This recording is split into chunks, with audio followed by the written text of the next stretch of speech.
Hello, I'm Dr. Che and you are watching my YouTube channel. In this video, we will talk about prepositions.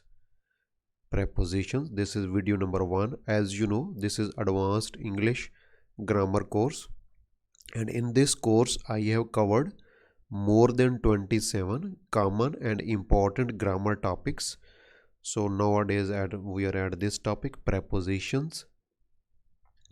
Open playlist of my channel and watch complete course in order. Link is given below in the description box. Look at the description box for updates and link to my Facebook groups. Like and comment to encourage me, share with other students to help them, and subscribe and press bell icon to get more videos on vocabulary, grammar, writing, speaking, listening and reading also. Prepositions. These are words that are used to show relationship between words, relationship between nouns, pronouns or clauses in a sentence. These are words that are used to show relationship between words, relationship between nouns, relationship between pronouns or clauses in a sentence. Prepositions, these are common mistakes in English writing, especially in English writing. They are very useful in writing and listening in particular and in general in every module of English language, writing, speaking, listening, reading. Sometimes in listening we can predict a word just by looking at the preposition. They put a preposition, then after that there are 2 or 3 possible and we should select the one that is in coordination with the preposition given. There are about 5 general rules about preposition. Now, rule number 1 is if a verb is followed by a preposition, it should be in gerund form.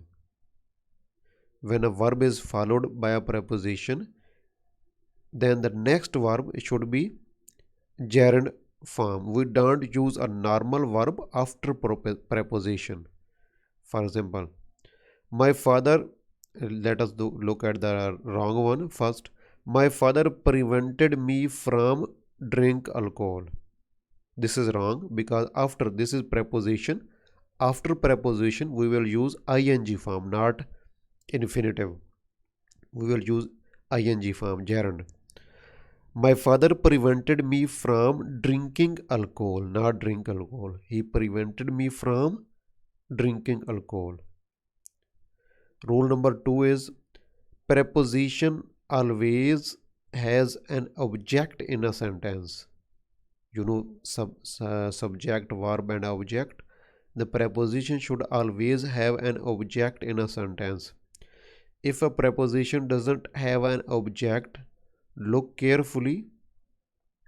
Most probably it would be an adverb. Let us look at the example.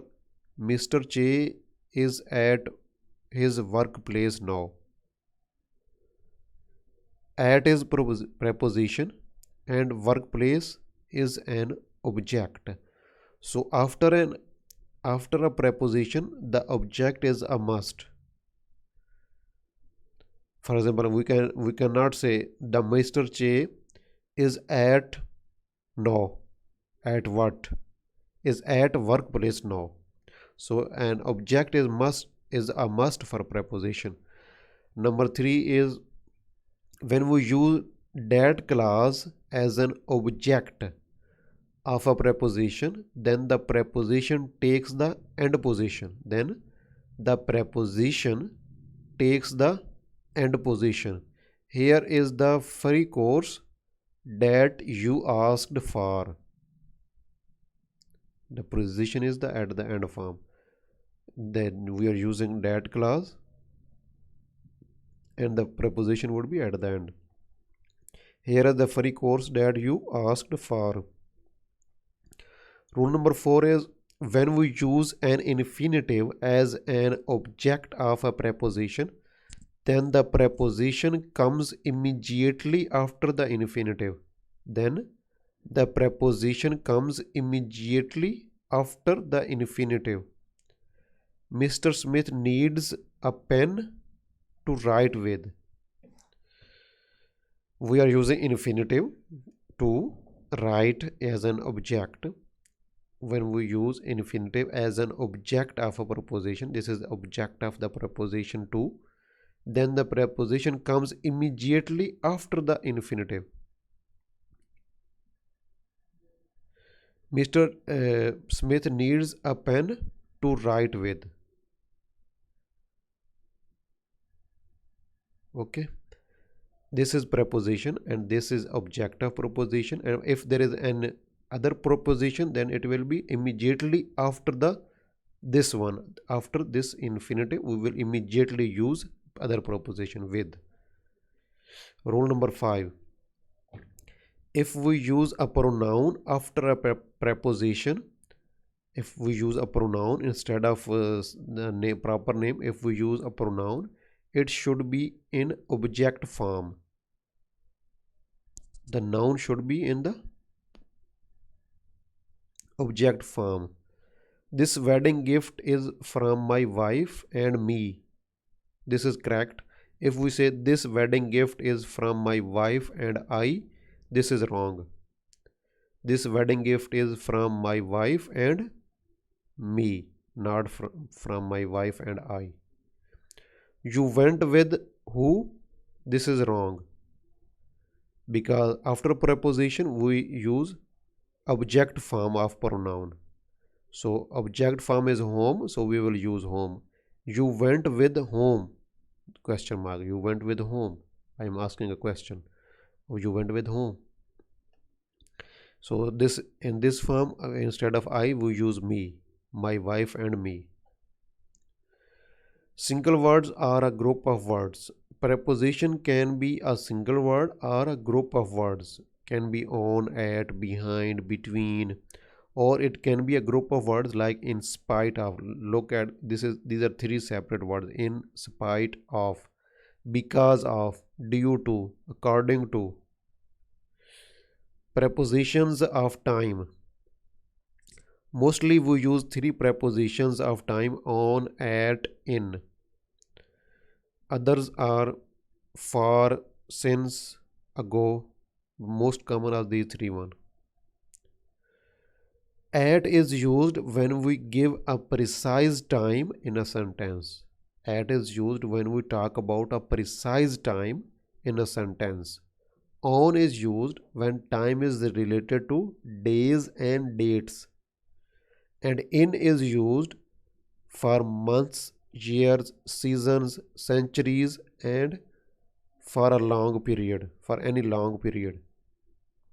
Number 1 is at. At is used for exact time. At 5 p.m., at 8:30 a.m., at night, at midnight, at dinner time, at noon. So at is used with exact time. Next, at is used with holidays. At Eid, at Christmas, at Diwali, at Easter. With weekend we also use at the weekend. On. With days we use on Monday, on Tuesday, on Independence Day, on his birthday. So with